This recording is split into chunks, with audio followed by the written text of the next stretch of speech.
যে কোনো পোশাকে মেড ইন বাংলাদেশ ট্যাগটা দেখলে কি মনে হয়? এটা কিন্তু শুধু একটা লেবেল না, এর পেছনে আছে একটা পুরো দেশের অর্থনীতির গল্প, তার শিরদাঁড়ার গল্প।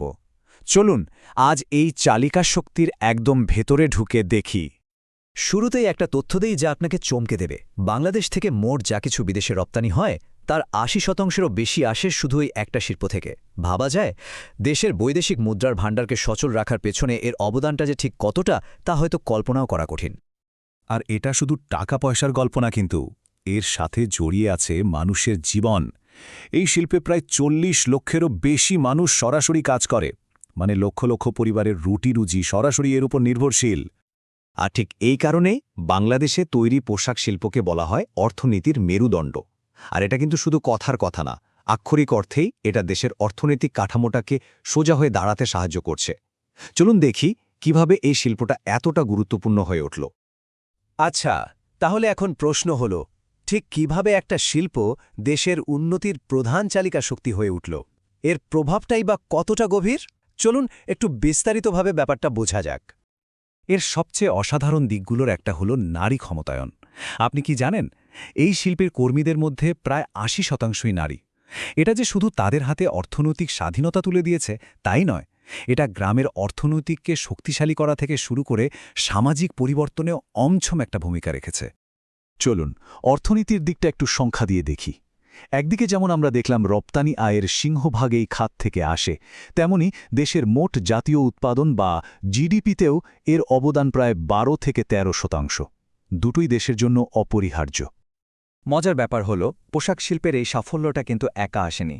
একে কেন্দ্র করে দেশে গড়ে উঠেছে আরও অনেক সহযোগী শিল্প। মানে ব্যাপারটা এমন যে শুধু শার্ট প্যান্টই তৈরি হচ্ছে না, এর জন্য প্রয়োজনীয় সুতা, কাপড়, বোতাম, জিপার, এমনকি প্যাকেজিংয়ের জিনিসপত্র এখন দেশেই তৈরি হচ্ছে। টেকনিক্যালি একে বলা হয় ব্যাকওয়ার্ড লিঙ্কেজ, যা দেশের পুরো শিল্প ভিত্তিকে আরও মজবুত করে তুলছে। কিন্তু সব গল্পেরই তো দুটো পিঠ থাকে, তাই না? এই বিশাল সাফল্যের পেছনেও কিন্তু লুকিয়ে আছে বেশ কিছু কঠিন চ্যালেঞ্জ। এখন আমরা সেই দিকগুলো দেখব যা এই শিল্পের অগ্রযাত্রাকে বাধাগ্রস্ত করতে পারে।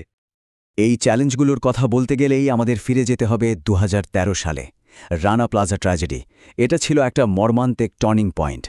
এই ঘটনার পরেই বিশ্বজুড়ে কর্মক্ষেত্রের নিরাপত্তা নিয়ে নতুন করে ভাবনাচিন্তা শুরু হয়, আর আমাদের এই শিল্প একটা বড় পরিবর্তনের মধ্যে দিয়ে যেতে বাধ্য হয়। আর এখানেই তৈরি হয় একটা বড় দ্বন্দ্ব। দেখুন, একদিকে আন্তর্জাতিক ক্রেতারা চায় ন্যায্য মজুরি, একদম নিরাপদ কর্মক্ষেত্র আর পরিবেশগত সব আন্তর্জাতিক মান যেন মেনে চলা হয়। অন্যদিকে দেশের কারখানাগুলোকে লড়াই করতে হয় মজুরি নিয়ে বিতর্ক, অবকাঠামোগত নানা ঘাটতি আর এই সব শর্ত পূরণ করার বিশাল খরচ নিয়ে। দুটোকে মেলানো কিন্তু সহজ কাজ নয়। আরেকটা বড় চ্যালেঞ্জ হলো, আমরা যেন একই জায়গায় আটকে গেছি। আমাদের রপ্তানি প্রায় ৭৫%ই আসে হাতে গোনা কয়েকটা বেসিক আইটেম থেকে, যেমন ধরুন শার্ট, ট্রাউজার্স, এইসব। দামি কিংবা ধরুন ম্যানমেড ফাইবার বা কৃত্রিম তন্তুর পোশাক তৈরিতে আমরা এখনও পিছিয়ে আছি, আর এটা আমাদের আয় বাড়ানোর পথে একটা বড় বাধা। তাহলে সংক্ষেপে যদি বলি, বাধাগুলো কি কি? একদিকে নিরাপত্তা আর ন্যায্য মজুরি নিশ্চিত করার চাপ, অন্যদিকে আছে বন্দর, বিদ্যুৎ, রাস্তার মতো অবকাঠামোগত উন্নয়ন আর আন্তর্জাতিক শর্তগুলো পূরণের চ্যালেঞ্জ। এর সাথে যোগ হয়েছে নতুন নতুন ধরনের পণ্য তৈরির প্রয়োজনীয়তা। এই বাধাগুলোই কিন্তু এই শিল্পের গতিকে আটকে রেখেছে। তবে চ্যালেঞ্জ মানেই তো আর থেমে থাকা নয়, তাই না? বরং এটা নতুন পথের শুরু। চলুন এখন দেখি এই শিল্পকে আরও আধুনিক, আরও টেকসই করার জন্য কি কি কৌশল নেওয়া হচ্ছে। তো ভবিষ্যতের রাস্তাটা কেমন হবে?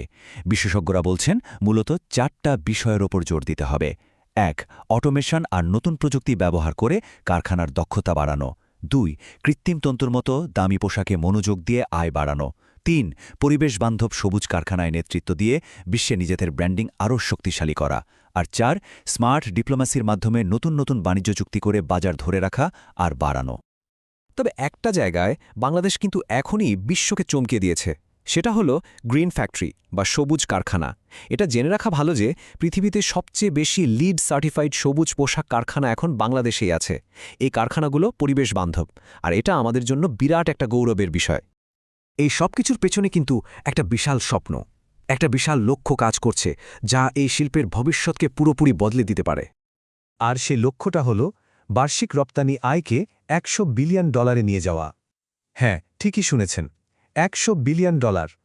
সংখ্যাটা হয়তো আকাশছোঁয়া মনে হতে পারে, কিন্তু সঠিক পরিকল্পনা আর তার বাস্তবায়ন করতে পারলে এই স্বপ্ন সত্যি হতে পারে। দিন শেষে প্রশ্নটা কিন্তু একটাই। একদিকে এই শিল্পটা লক্ষ লক্ষ মানুষের ভাগ্য বদলে দিয়েছে, একটা দেশের অর্থনীতিকে দাঁড় করিয়েছে, আবার অন্যদিকে এর সামনে রয়েছে পাহাড় সমান সব চ্যালেঞ্জ। তাহলে এই একটা শিল্প কি পারবে সব বাধা ডিঙিয়ে একটা দেশের ভবিষ্যৎকে নতুন করে গড়ে তুলতে? এর উত্তরটা হয়তো সময়ই আমাদের বলে দেবে।